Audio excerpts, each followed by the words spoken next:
Hi, this is Greg at Quality Water Treatment. I want to go over on how to repair your water softener, a water softener that is not drawing brine or using salt. So if it's a fairly new install, less than a month old, and the system went through its first regeneration and now your water is not soft, what you want to do is you want to pull the lid off of it.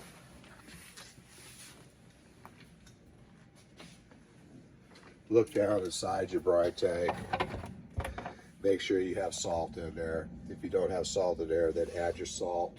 Wait 3 hours to 4 hours. That's how much time it takes for the water to dissolve the proper amount of salt to make a brine.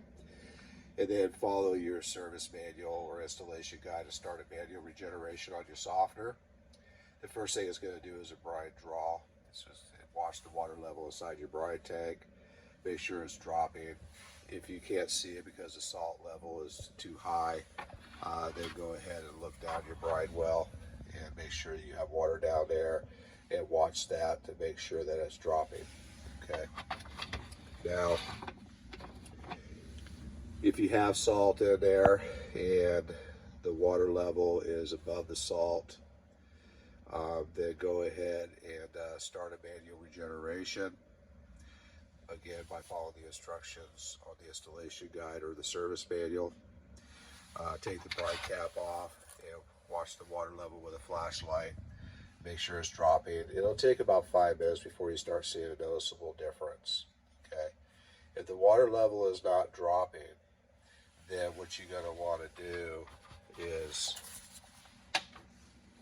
remove the brine line from the float assembly.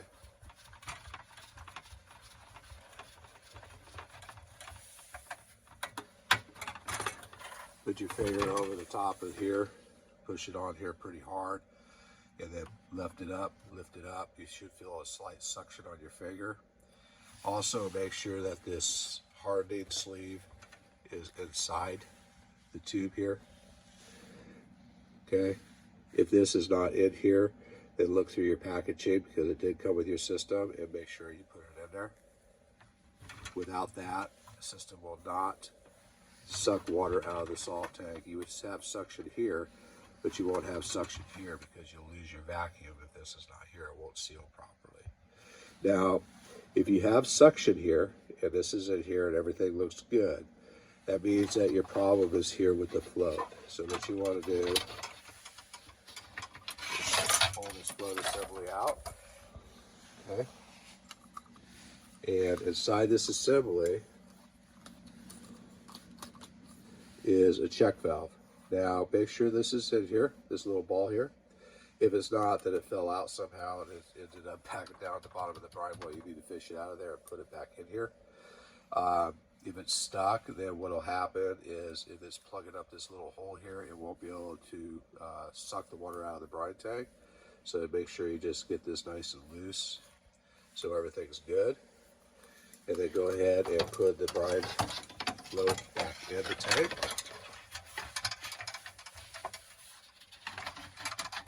Stick it through the hole.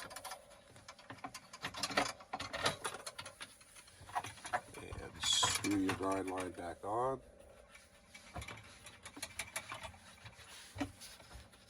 Make sure it's nice and tight. Snug it up with a wrench. And then take a flashlight and watch the water level and make sure it's dropping. It should drop at that point because everything else is working just fine. Now, let's back up here a little bit. Let's say the system is older than a month old and you've had it for several months, it's been working, everything's fine, and all of a sudden your water's not soft, okay? What you want to do is check your salt level in here and make sure it's not bridged. What happens with a salt bridge is if you have high humidity in the area, or if you added too much salt, these systems are very high efficient. They use about 65 to 75% less salt than other systems. So we don't recommend that you fill the salt container all the way up because it goes through it so slow that it will bridge over a period of time. So only put 1 to 3 bags, 40-pound bags in at a time. But what you want to do is take a broom handle or a shovel handle, and just go ahead and gently tap over the top of the salt until it breaks up. You'll hear it fall, you'll see it fall. And then wait 3 to 4 hours for that salt to dissolve some, and then start a manual regeneration. and you should be ready to go. Okay. Now, let's go ahead and go to the other parts of the troubleshooting.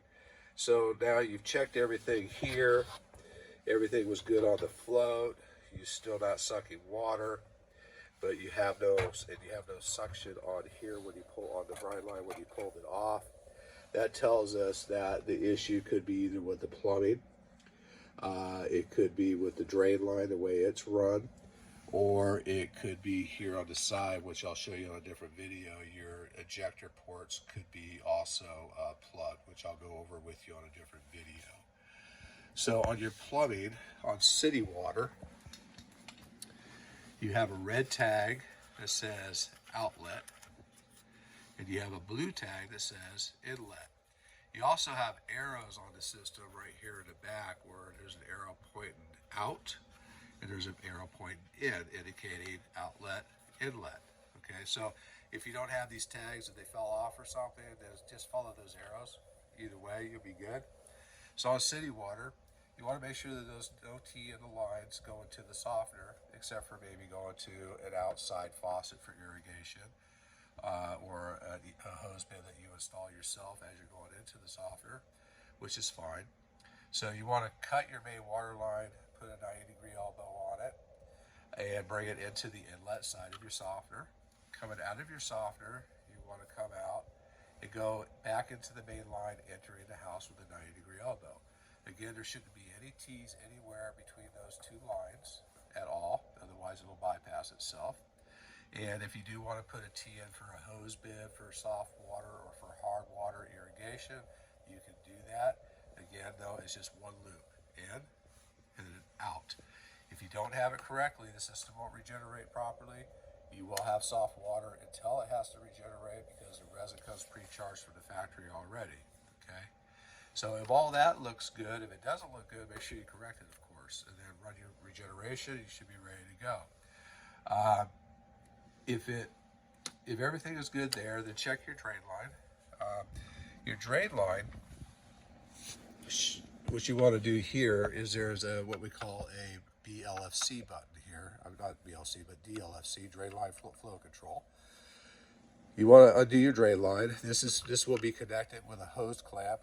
When you install it, you'll use a hose clamp, or your plumber, whoever does it. They'll slip the drain line over this nipple. They'll use a hose clamp, tighten it down so it doesn't blow off during regeneration. So you undo that hose clamp, pull the drain line off. You might have to use a pair of pliers to get this off, or channel locks. I have this one loose, so you just unscrew it here.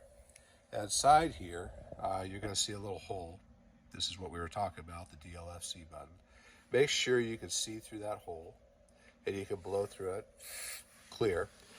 If you cannot see through the hole completely or blow through it easily, then use either a paper clip or a small wire like this one, just big enough to fit through the hole here, and just go ahead and run it through. Make sure it's nice and clear. Blow through it.